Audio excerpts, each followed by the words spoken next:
It's not a coincidence that unemployment insurance was created in 1935. The people who created it and folded it into the Social Security Act and got it passed and signed into law, they knew a thing or two about unemployment. The backdrop for the creation of unemployment insurance was the Great Depression. Unemployment insurance was created not just because the people waiting in the soup lines at the time thought it would be awesome to have some walking around money.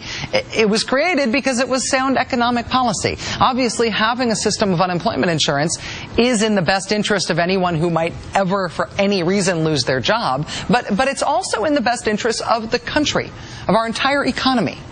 For one thing, it's better for everyone if we don't have people who lose their jobs immediately falling off a financial cliff, ending up on the street after their last paycheck. That's just not good for society, even if you're not personally the person who's on the street.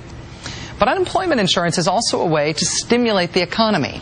In the kind of economic situation that we have been in since the deep recession that started in George W. Bush's second term, in which there isn't enough demand in the economy, in which there just aren't enough people buying things, the government is constantly looking for ways to stimulate economy, to stimulate demand, for ways to get more money into the economy, money to keep businesses open, to sustain and create jobs, to generate growth.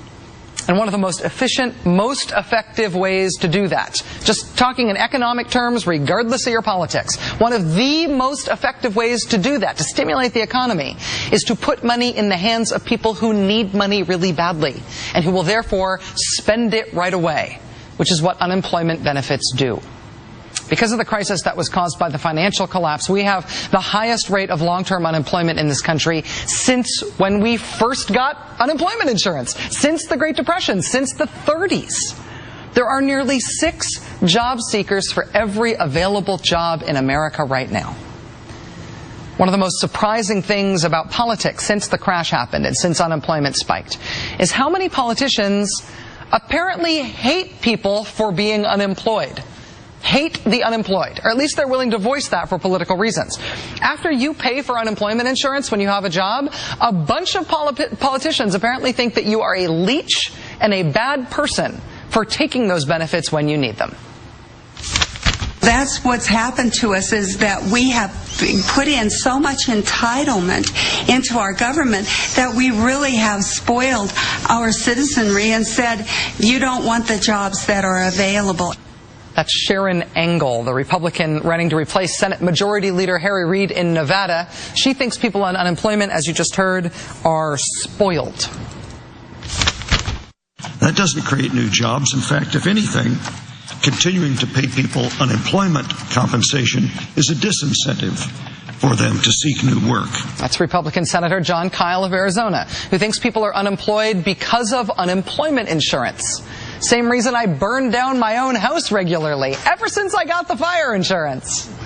Republican Congressman Steve King of Iowa has a similar take on what the jobless think about being jobless. He offered up this warning about unemployment benefits in February. Quote, "We shouldn't turn the safety net into a hammock.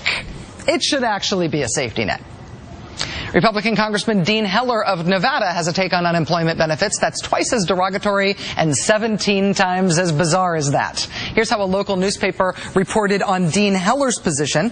Heller said the current economic downturn and policies may bring back the hobos of the Great Depression, people who wandered the country taking odd jobs. Quote, "I believe there should be a federal safety net," Heller said, but he questioned the wisdom of extending unemployment benefits yet again to a total of 24 months, which Congress is doing. Quote, "Is the government now creating hobos?" he asked. If you're out of a job, Congressman Heller thinks you're maybe a hobo.